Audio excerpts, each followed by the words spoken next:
marami pang susunod dyan. Kasi continuous naman yung ating sistema. Gagawin mo lang talaga magpa-enroll. Okay? So again, palakpakan natin yung mga sharer.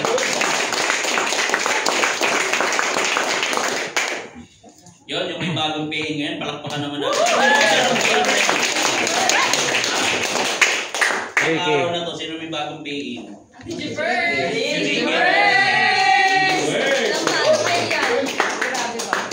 Naamoy ko na yung ano sa baba. Hindi ko pa masyado, hindi ko alam kung melty or kung pizza, no? Sige, palakpakan naman natin. I'm super next! Yes! Okay, tapos na.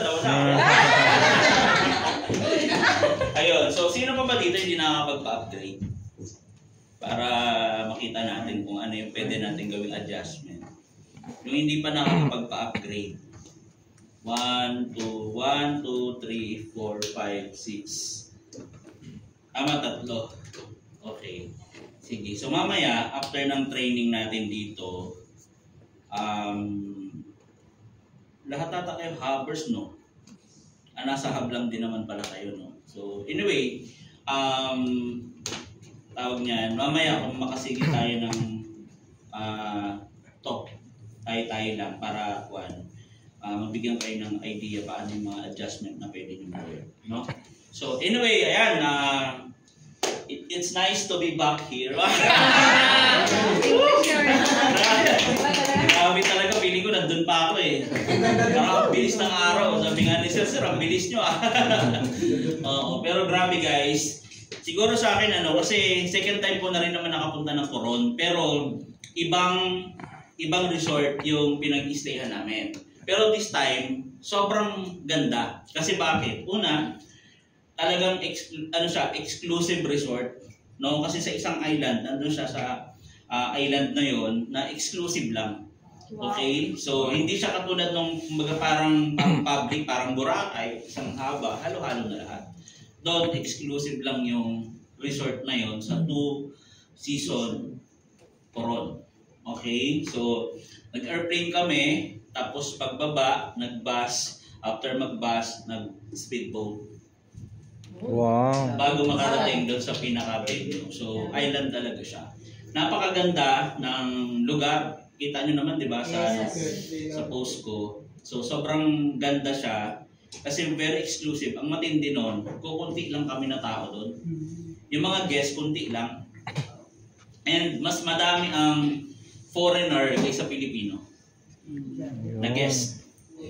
Tama? Kaya yung nakita nyo yung video ko, ilan lang kami na nagsiswimming doon, mga kasama natin sa EC, plus mga ilang foreigner yung nandun na nagsiswimming, na nag-enjoy din doon. So napaka-exclusive ng lugar. Alam mo kung bakit sobrang ganda at bakit exclusive? Kasi humingi ako nung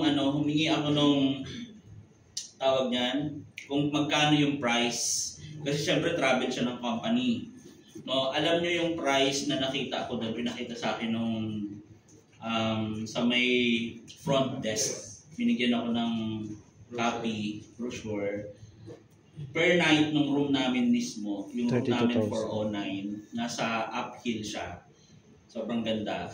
Nasa 32,000 per night. Wow! Grabe. Dalawang gabi. Kaya pala pag ganun po, grabe talaga. Parang nasa alapaap bago ka bumagsak sa sarap eh. Iba talaga. Tapos napakabait ng mga empleyado. Para nga akong feeling namin para kami nasa Korea. Kasi pag nasasalubong namin yung mga staff, good morning sir, gano'n sila. Di ba sa Korea gano'n din? Anong siyo, gano'n sila.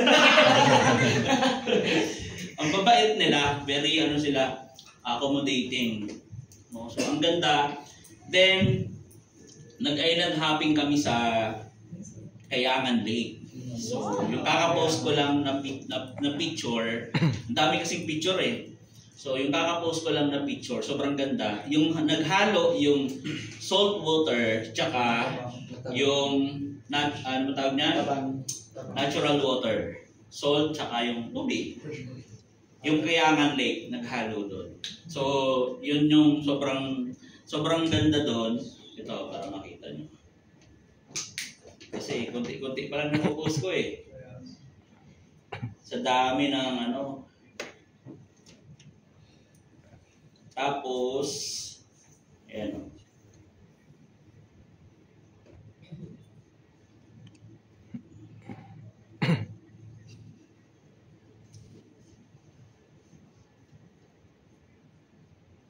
Ganda talaga dito. Yulo! I'm next. Ano na siguro. Ito, yung tubig niya talaga literal na na yung nagbo-blue na nag-green. Tama? Kasi pag dagat literal na blue. Ito, green na nagbo-blue. Yung color niya. So napakaganda. Tapos isang paikot yan. So parang paikot siya, malayo siya. Paikot yan dito ganun na talagang napakalinaw ng tubig. Tapos ang daming foreigner. Tama? So may vlog na ako nito, tignan nyo na lang para mas makita nyo. Sobrang ganda dyan. Yan. Napanood nyo na ba yung video ko? Yes. Sino nakapanood na? May sweet moment.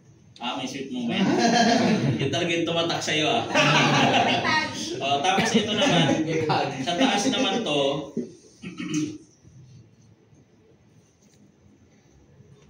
ito yung famous na kung saan nagpipicture. Pag nasa Coron ka, hindi ka pwedeng, wag kang papayag na hindi ka makapagpa-picture. Kasi ang ganda talaga niya, parang ano siya, parang frame ng Painting. ano tawag niyan? Painting. So, medyo ano nga lang yung picture, madami naman yan. Ayan o, ganda talaga. Ayan o. Ang ganda. So, isa din yan. Tapos, haba nga lang ng pila. Nandiyan mo, pumila kami ng mga almost 30 to 40 minutes. Kasi lahat nagpapapicture. So, ang ganda ng lugar. Tapos, yung baba niyan, galing kami dun sa baba. Akyat kami, tapos baba ulit. Okay? Then, bago kami makarating, ay after dyan, pumunta naman kami ng Twin Lagoon. So, yung lagoon naman, yung mga rock formation na ma-amaze ka na talagang hindi mo akalain na mayroong ganong lugar dito sa Pilipinas. Diba? So, anong point? Mararating ba natin doon kung ordinaryong tao lang tayo? Hindi. Diba? Hindi. And besides, kumbaga, imagine mo yung per night, 32. Kwarto ka lang. 2 nights and 3 days kami din. Computin mo. So, mga magkano na yun? 30 plus 34. Plus, di ba, pagkain pa, unlimited lagi. No? Tapos, yung service, yung aeroplano, roughly mga, siguro abutin ng mga 100, more or less. Kada isang tao, yung expenses. Pwede na ba? Ilan kayo doon, Up? Ito per night, di ba? Sa Next 6 na yung tatlong araw. Hindi, 2 nights lang naman. 2 nights and 3 days. 200. More or less 100. Basta mga ganun, more or less 100. So, kumbaga, computing ko bit, na yung company talagang gumagastos sa mga ganitong travel para ma-experience na, kumbaga, doon ko na naintindihan din lalo na pag nagta-travel ka pala, mas lumalaki yung psychological wallet mo. Tama ba? Kasi papangarapin mo, parang sana sa sunod makasama ulit ako, sana sa sunod makapag-travel ulit ako. Kumbaga matatanggal yung tinatawag natin na poverty mindset. Kasi mapupunta ka sa isang lugar na mayaman lang, mga may pera lang yung nakakapuntahan. Tama ba? So parang ma-imagine mo, ganito pala yung buhay ng mga taong kumikita ng malaki, ng mga taong successful. Kasi would you imagine, yung mga foreigner nga, di ba? Yung mga foreigner nga galing pa sa ibang bansa, pupunta ng Pilipinas para mapuntahan yung mga magagandang place dito sa Pilipinas. And imagine, mas madami yung foreigner kaysa Pilipino. Na kung tutuusin, nasa Pilipinas yung lugar na yun. na dapat mas maraming Pilipino afford makapunta doon. Eh bakit mas marami pa yung foreigner na pumupunta? O parang ganito na lang, sino sa inyo nakapunta ng Boracay? Diba? So mostly hindi pa. Asan po ba yung Boracay? Nasa ibang bansa, nasa Pilipinas? Pilipinas. O, diretsahan. Anong reason bakit hindi pa natin siya napupuntahan? Yung pera. Diba? Hindi kasi natin afford. Yun yung talaga yung bottom line. Na kahit nandito ka na, meron nga akong kilala eh, nasa malapit na lang, tatawid na lang, Boracay na eh. Hindi pa nakapunta. Kasi bakit? Diba? So, anong point ko? Bakit natin kailangan maintindihan na kailangan talaga natin magsipag, kailangan natin gawin na at least nakikita nyo na ngayon na kung nagagawa na ng iba, kaya ng iba, ibig sabihin, kaya nyo din. Tama? Parang ako dati, ganun lang din naman ako before, nakikiano lang din ako eh, nagpo-congrats lang din naman ako sa mga nagka-travel dati. Nagpo-comment lang din naman ako sa mga post nila na ako na ang susunod. Diba? Ina-attract ko lang din naman na one day ako naman na. Tama? So nag-start lang din ako sa ganon. Diba? Pero, paano ka makakarating doon kung kahit comments hindi mo magawa? Yun eh. Tayo eh. Diba? Bilang na bilang pa lang lagi ito. Kaya guys, sabi ko nga kay Lionel kanina, sabi ko Nel, madali lang naman yumaman talaga. Sadyang matitigas lang din talaga yung ulo natin. Sinabi na kasing sipagan, anong ginagawa? Ha? Tulog. Natutulog. Tamad. Eh, sinabi na sipagan mo lang eh, para kumita ka, para yumaman ka. Kailangan masipagan. Pero, ba't pa rin natin ginagawa yung ganon? Pangalawa, sinabi na mag-focus para maging successful ka. Ano sabi ng mentor natin? Dapat meron kang laser focus. Diba? Bakit kasi kung saan-saan pa tayo napupunta? Bakit kasi nagpapadistract pa tayo sa mga bagay na hindi naman makakatulong para makuha natin yung goal natin? Diba? Sinabi na wag muna mag-jowa, nagjo-jowa. Aray. Wala naman tayong personal, wala pinaparinggan. Pero tama ba? Kayo mismo magsabi. Aray. Hindi na lang naman sa akin naririnig yan eh. Sa akin lang ba yan? Galing din naman kay Ap Joseph yan eh. Sa mentor natin. Diba? Ano ba naman 1 to 2 years wala kang jowa? Seryosohin mo muna, magpayaman ka muna. Pag mayaman ka na, gawin mo 5 jowa. Parang gano'n. Pawian mo naman yung sarili mo kung talagang gusto mo. Ang point ko guys, tayo lang din pala ang nagpapahirap. Tayo lang din ang gumagawa kung bakit nagiging mahirap ang isang bagay. Kasi sinasabi naman sa'yo kung ano yung talaga yung dapat mong gawin. Pero hindi mo lang sinusunod. So anong point? Sadyang matigas lang din talaga yung ulo natin. Yan yung realization ko after ko mag-travel. Bakit? Tinan mo yung mga kasamahan ko doon, nakasama ko sa travel, kilala nyo naman, di ba iba? Yes. And yung mga yung mga taga Cebu, talagang doon ako dumikit kasi minsan ko lang makasama yung mga yun eh. Di ba sila Jomi Hospital, sila Nikki, sila sino ba yun? Si Eunice, di ba? Yung mga naka-sports car yun. So sabi ko, ito muna didikitan ko. Kasi iba yung energy nito. Di ba? Alam mo yung mga kinento nila doon, yung mga sharing nila doon, talagang struggle din nung nag-umpisa. Nagkataon lang din talaga na input sa utak nila na para maging successful ka, kailangan mo talaga munang i-priority yung negosyo mo at kailangan maintindihan mo na dadaanan mo talaga yung pagod, puyat, sakit, in short, lahat ng pagdadaanan para makuha mo yung goal mo. Sinet lang talaga nila yung utak nila para kuhanin, para trabauhin, para makuha yung pangarap. Kasi lahat naman sila nag-start din sa wala eh. Narinig nyo din naman yung mga ibang success stories nila. So yun pa rin naman yung kwento nila doon. Nagkataon lang, talagang nakita nila at naintindihan nila bakit nila gagawin to. Bakit nila kailangan mag-focus? Bakit nila kailangan seryosohin at i-prioritize yung negosyo? Paano? Kaya, kumbaga sabi nga, sila din. Kumbaga, iba dun, first time din makarating. So sila din mismo, na-amaze din sila na ito na yung buhay nila, na-experience nila makapunta sa isang exclusive 5-star na resort. Diba? Kasi, nanggaling din sila doon sa kung saan tayo galing. So ngayon, bakit sila nandun? Bakit sila nakakarating doon? Kasi bakit? Sineryoso nila. Ibig sabihin, sineryoso nila yung proseso. Tama? Ikaw, tanongin mo sarili mo, bakit ka bumabagal? Bakit hindi mo makuha? Ikaw din makakasagot ng dahilan eh. Baka hindi ka seryoso.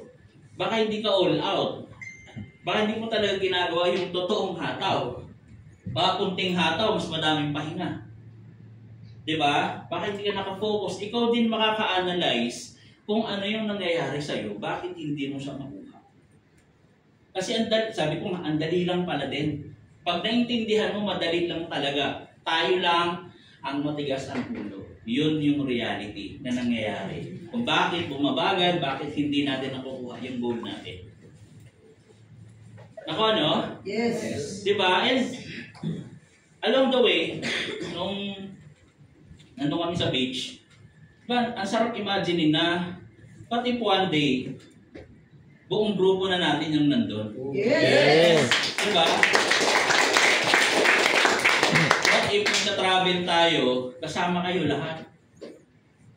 Oh, sarap. Posible? Yes. Posible kasi nagagawa nga ng company. Diba? So kailangan sa utak mo pa lang, ma-observe mo na siya eh.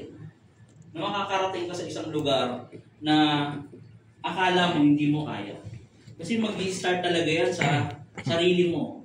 Diba? Na ngayon nakikita nyo na sa amin, ibig sabihin posible kasi sino ba naman tayo? Ako katulad nyo lang din naman. Diba? Again, nataon lang po na naintindihan ko ng maaga yung negosyo. At marami akong give up na mga bagay na makaka-distract para makuha ko yung pangarap na yan. Alam nyo din naman na yan kasi alam nyo na yung kwento ko. Diba? Alam nyo na kung ano yung mga distraction na nakakapagpabagal sa inyo. Kaya nasa sa inyo na lang yan. Nasa tao pa rin kasi yan. Nasa sa inyo na lang yan. Ano ba yung priority mo ngayon? Ano ba yung gusto mong mangyari sa inyo ngayon? So magkaroon kayo ng goal. May ano ba tayo dito? Pero naman. Magkaroon kayo ng commitment sa goal mo kung ano talaga yung pinaka-priority mo. So pag-usapan natin yung prioritization. Kasi guys, madali na yung nangyayari sa akin ngayon. Resulta na to. Okay?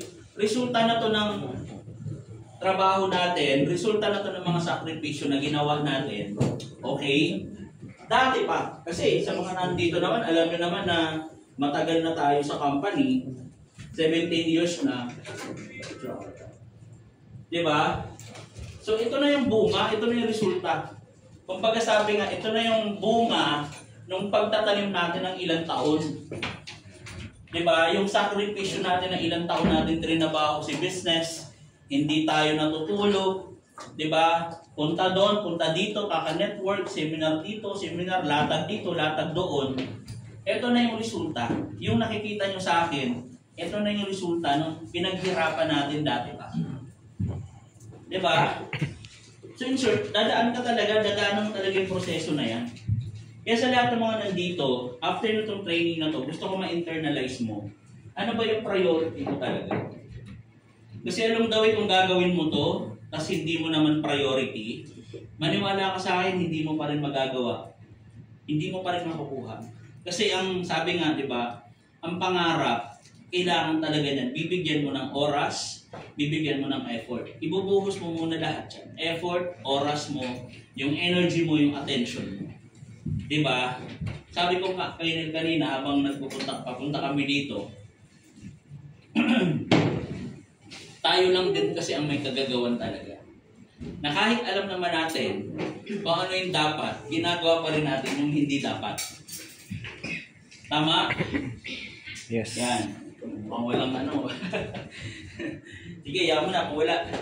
So anyway, sa akin, prioritization. Ano yung dapat mong i-priority? Especially ngayong 2025. Okay? So ngayon, kasi di ba meron na tayong EOS. Yan. Meron na tayo dito.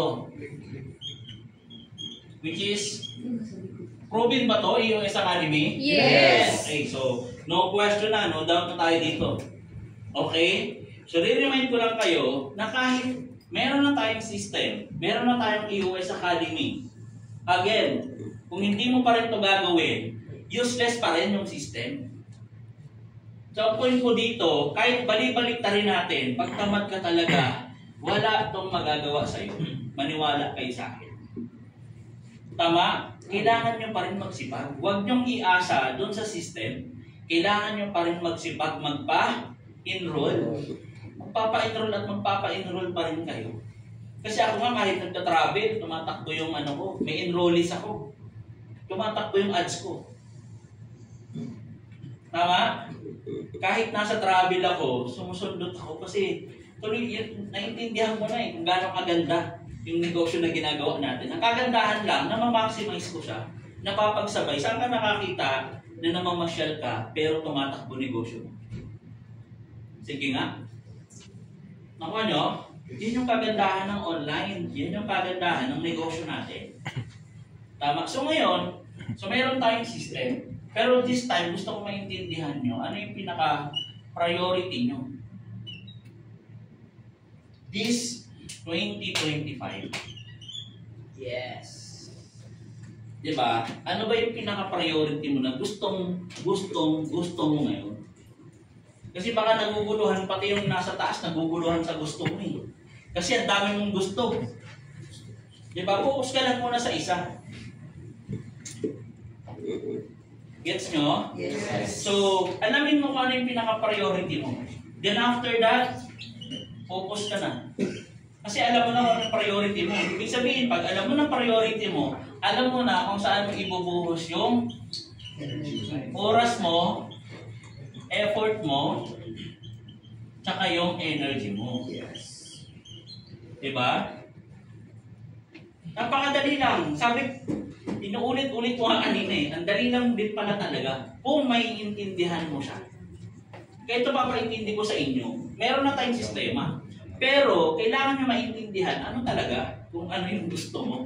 Para hindi naguguluhan sa'yo yung nasa taas na siya ang magpo-provide sa'yo ng gusto mo.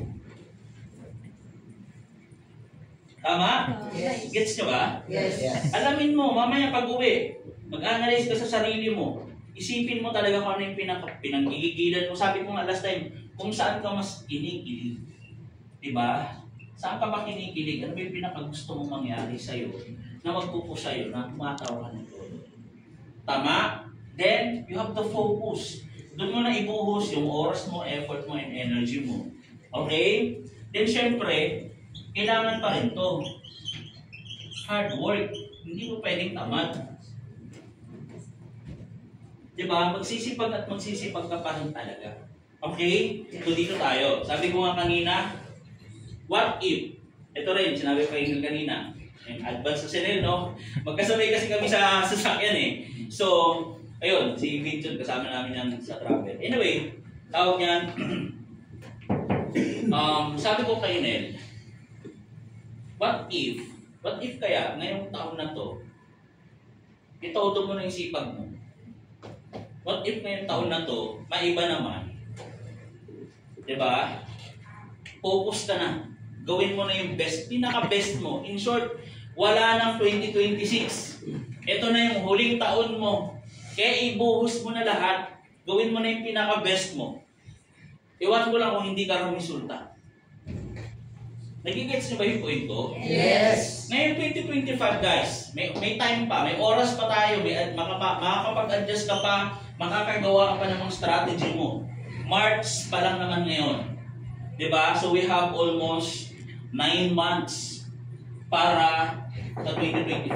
Ibig sabihin, yung 9 months na yan, dyan ka na bumuhos ng todo. Diba? May sistema na tayo, todo mo na yung hataw mo. Diba? Yung tipong wala nang susunod na taon. Last year mo na po ngayon. So ang goal mo, rumisulta ka talaga, whatever it takes. What if yung dati, papetiks-petiks ka, dati-dati pag inaantok ka, tulog ka na, what if subukan mo naman na labanan yung katamaran? Mabago lang, maiba lang. Tama ba? What if dati marami kang reason out sa buhay mo, kaya nagbabagal yung resulta mo? What if yung lahat ng reason na yan, na nagpapabagal sa'yo para rumisulta ka, baguhin mo naman, gawin mo naman siyang motivation para magawa mo yung business. Wala mo ng reason out. All out ka muna dito. Diba? Baguhin mo lahat. Tama? Yung mga nagpapahirap, nagpapabagal sa'yo, mga reason bakit nadidefocus ka, tanggalin mo kaya muna yan. I-sacrifice mo muna yung 2025. Diba? Then after that, imagine mo yung 9 months na nilipas, nasa EOS Academy ka, napakagandang sistema. What if after ng 9 months na yan, 2025, kumita ka ng 1 million. Uy. At least, nairaos mo na yung sitwasyon mo na lagi na lang nahihirapan. Lagi na lang problema yung bills. Lagi na lang yung problema kung ano yung mga basic na pangangailangan. Ano ba naman yung 1 million? So sa akin guys, ganun yung ginawa ko na nag-start ako. Yung first year ko, dito sa company natin, tinodo ko lahat. Hard work talaga. Kaya nga after 1 year, doon ko nakuha yung views ko. Kasi ito yung time na talagang todo sipag. Wala na akong iniisip niyan. Kundi magsipag, magpa-pay in na magpa-pay in, mag-recruit na mag-recruit. Mind you, offline pa to. Eh ngayon, nagbilis na. May posting na. May reels na. May TikTok pa. Ang dami na pwedeng paghanapan ng prospect. Tama? Yes. So anong reason bakit hindi natin makuha? Kung nandito naman na lahat ng kailangan ng gawin. Ano yung pinaka-reason? Ulitin ko, matigas lang talaga yung ulo natin. Kailangan mo tanggapin yan. Matigas ang ulo natin. Kailan mo ba babaguhin? Kailan mo ba siya aayusin? Kailan mo ba susundin yung sistema na pwedeng makatulong para mabago naman yung sitwasyon mo? Ikaw lang din makakagawa niyan. Walang ibang magbabago niyan. Ikaw. Alam mo na lahat, alam mo na gagawin, tinuturo na, may sistema na. Gagawin mo na lahat. Tama? Yes. So for me, pagbigyan mo naman yung sarili mo. Pagbigyan mo muna yung sarili mo, okay, nasundin lahat ng ito. Malay mo magbago direksyon ng buhay mo. Kaysa naman lagi mong pinipilit yung mga bagay, okay, na ginagawa mo na hindi naman makakatulong sa'yo.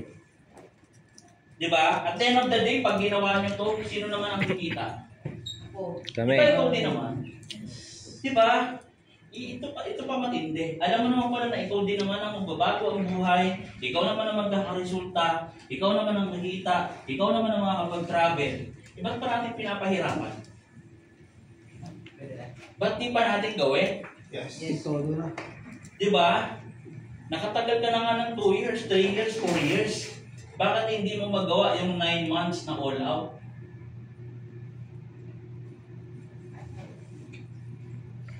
Diba? Guys, okay lang din naman yung lagi tayong nag-a-admire ng iba. Okay lang din naman na lagi tayong humahanga doon sa mga rumiresulta. Diba? Nai-inspire tayo sa resulta nila. Okay din naman yan. Pero ang tanong, kailan ka ba magiging inspiration sa iba? Gusto mo ba na lagi na lang ikaw yung pumapalakpak? Gusto mo ba na lagi na lang ikaw nagko-congrats? Gusto mo ba na ikaw na lang lagi nagko-comment na I'm next? Diba? Kailan mo ba sisimulan pangarapin yung pangarap na ikaw naman ang magiging inspirasyon at ikaw naman ang nagko-congrats ng karamihan? Nakuha nyo? Yes. So guys, 3 months, patapos na naman ng March.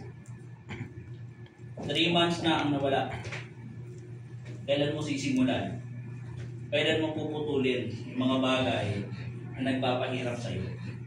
Kailan mo sisimulan yung mga bagay na magpapagaan sa'yo? Kaya nga may mentor. Kaya nga may mentor eh. Kaya nga may mentoring din. Kaya nga tayo may upline. Kaya nga tayo may coach. Para sundin, makinig. Para yung goal mo, okay, yung pangarap mo, mas magiging magaan, mas magiging mabilis. Diba? Ang kailangan na lang talaga natin is gawin. Andito naman na tinuturo na lahat. Diba? So sa akin, magiging madali. Believe me guys, lahat ng gagawin, lahat ng susunod, lahat ng sasabay, maniwala kayo sa akin. Bago matapos ang 2025, makikita mo yung changes, transformation, diba, na mangyayari sa inyo dito. Yes. Tama? Yes. Kasi kayo naman ang may hawak nun eh. Kahit anong salita ko dito, pag ikaw mismo, hindi mo ginagawa yung tinuturo sa'yo, sa utak mo pala, kumukontra ka na, mahihirapan ka. Diba? Sa utak mo pala, iniisip mo na hindi mo kaya, tapos ka ngayon. Wala talaga mangyayari. Tama? Dalawa lang din naman yan. Either nare-realize mo na, napipil mo na mangyayari sa'yo, or yung utak mo nagre-resist. Tama? So sa akin, ganun din naman. Ang goal lang naman natin para parehas is kumita. Ang goal naman natin para parehas, makuha natin yung mga gusto natin. Wala namang iba, kaya nga tayo nandito eh. Diba? So what if sundin muna natin yung magandang sistema, yung magandang ginagawa ng community natin. Para sa susunod, ikaw naman yung nagta-travel. Ikaw naman ang napunta sa 2-season Coron. Yes. Guys, yung pagkain pa lang doon talagang grabe. Sarap. Gusto naman ako. Parang ayaw ko nang umuwi. Araw. Araw-araw buffet. Di ba? Eh, hindi naman ako sanay na nagbe-breakfast. Talaga doon, 3 times a day doon eh. Tapos full pack lahat. Mamili ka, juice, soft drink. Lahat nandun eh. Umay ka na kung mainit ba, malamig. Di ba? Ito yung bawi. Di ba? Kaya sa mga sa inyo, di ba? Minsan talagang tipid-tipid muna tayo sa hub, sa mga nag-hub. Pag nag-travel ka sa company, doon mapabawi. Di ba? Kasi walang limit eh. Kainin mo yung gusto mong kainin. Hanggang sa sumuka-suka ka, kabusugan mo na. Totoo. Tapos may nagsiserve pa sa'yo. Ma'am, what do you like? Soda or juice? Oh, coffee or tea? Imagine mo yung gano'n. Tapos nakaupo ka lang doon. Alfonso or diba? Tapos yung last night namin, yung dinner namin sa beach. Nakita niyo ba? Yes. Wow. Sarap. Sobrang ganda. Tapos yung sunset nandun. Pababa. Grabe talaga. Ang yaman ni Brian Bibe. So sa akin, bakit ko sa kinikwento? Hindi naman sa'yo. Hindi naman natin kailangan magyabang eh. Di ba? Kasi nandito naman tayo sa negosyo na to eh. Ang point ko, kailan mo ba siya papangarapin na may experience mo din? Kasi mga kasama ko, katulad nyo lang din naman eh. Nagsipag lang sila, nagseryoso lang sila.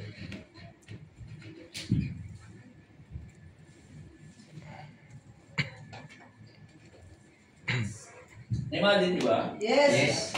Tapos lahat nandun. Grabe yung pagkain namin. Ang lalaking isda na inihaw. Tapos may liempo.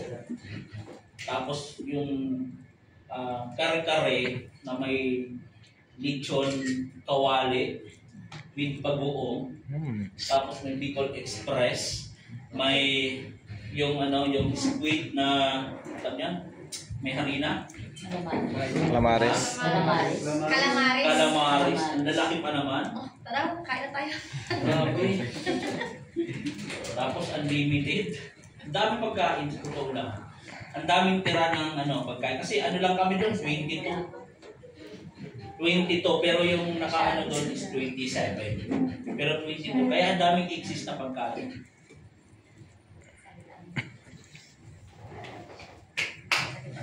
Diba? Ayun, bawal magdalan. Gano'ng masarap yung gano'ng experience. So sa akin, pangarapin mo siya. At least, minsan sa buhay mo, naranasan nyo yung gano'n. Na-experience yung maging mayaman, na-experience yung buhay mayaman. Diba? Na type ka, makikwento mo din naman yan. Diba? At yan yung magiging inspiration sa'yo. Makikwento mo din naman pagdating ng panahon. Sa edad mo na yan, marami kang nagawa, marami kang narating, marami kang achievement sa buhay. Diba? Gusto nyo ba yung kwento na pinanganak, nag-aaral, nagtrabaho, tumanda, namatay? Gusto nyo ba yung ganun kwento? Diba? Wala ka buhay-buhay. At least, gawin nyo man lang maganda yung kumbaga, story ng buhay. Na kumbaga, at the age of ganito, nakabili ako ng first car, at the age of ganito, nakapag-travel ako international, at the age of ganito, kumita ako ng 1 milyon, at the age of ganito, nakapag-ganito ako, nakapag-ganito. Yun ang buhay. Yun ang nakaka-inspire. Diba? So sa amin guys, walang imposible, nagawa na. Gagawin nyo na lang. Susunod na lang kayo. Kumbaga sabi nga ng company, yung dadaanan mo, carpet na. Lanchado na lahat. Ang gagawin? Hard work. Isipagan mo na lang. May sistema na. May dati nga, wala kaming sistema, bara-bara. Tama? Ito, organized na, systematic. Sasabayan mo na lang. Okay? So again guys, know your priority. Yes. Ano yung gusto mo, ano yung priority mo, para doon mo ibubuhos lahat, oras, effort, and yung energy mo. Then, samahan mo na ng sipag. Okay? Clear mo tayo doon?